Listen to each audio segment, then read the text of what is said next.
Good afternoon বন্ধুরা। এখন প্রায় ঘড়িতে বেজে গিয়েছে বিকেল 4:30 মতো।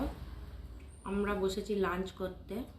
হ্যাঁ, একটু বেলাই হয়ে গেল, কারণ মেয়ের খুব শরীরটা অসুস্থ ছিল। তাকে ডাক্তারখানা থেকে নিয়ে এসে অনেকটা বেলায় এসে তারপর রান্না বান্না করলাম।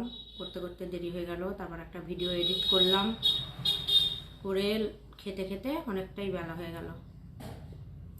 আসলে কি বলুন তো, আমরা যারা ভিডিও বানাই তাদেরকে নিয়ে সবাই সমালোচনা করে, কিন্তু আমাদের পিছনে লুকিয়ে থাকা কষ্টটা কেউ বোঝে না। যে সব কিছু মেনটেন করে আমরা এই প্রফেশনে কাজ করছি, এটা কেউ বোঝে না। কেউ আমাদের এই অসময়ে আমাদের পাশে থাকে না।